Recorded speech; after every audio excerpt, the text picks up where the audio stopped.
Nevertheless, the hour is coming, and it is now, when the true worshipers will worship the Father with spirit and truth. For indeed the Father is looking for such like ones to worship him. God is a spirit, and those worshiping him must worship with spirit and truth. John 4:23 through 24. The interesting thing about this particular scripture, in addition to the point that Jehovah God requires that we worship him with spirit and truth, with zeal, with gusto, right? True. Not drifting away and doing things in a perfunctory way. Mechanical. He does not appreciate that.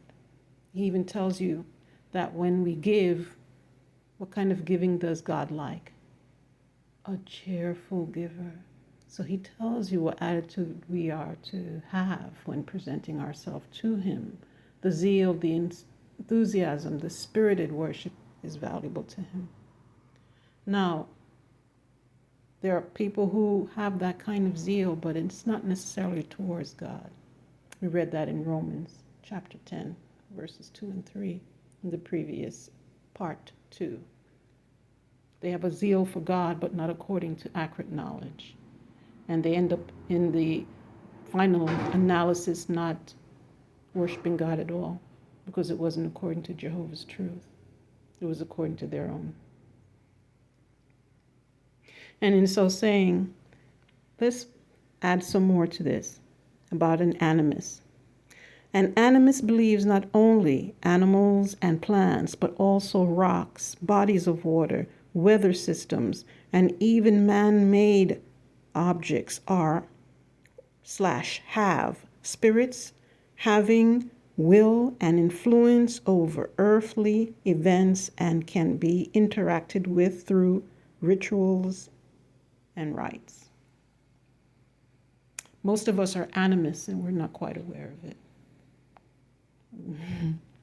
Because even a cell phone can have influence.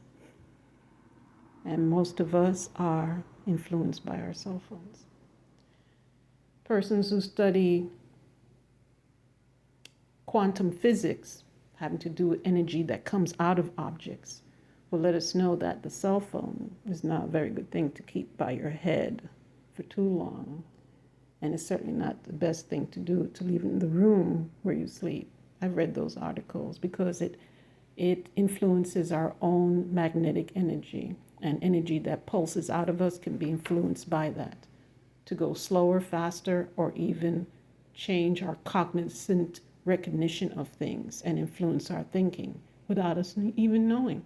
Not just what we watch, but the high definition and all these radio waves coming out of it can affect our heart and can affect our brain wave, can even deteriorate it. So are the animists wrong to say that inanimate things can influence us? It can certainly influence us physically, our biology. But what else?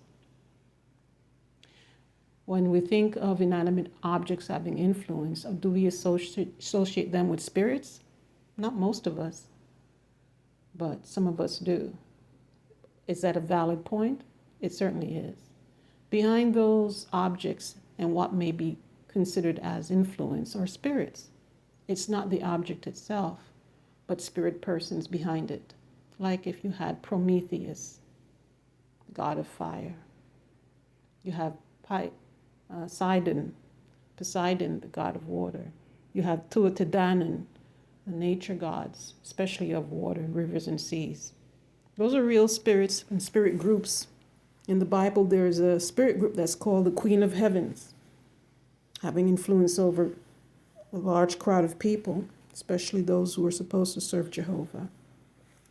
So then, Jehovah God is also a spirit, but he says he wants exclusive devotion, not to be given to objects or pretenders.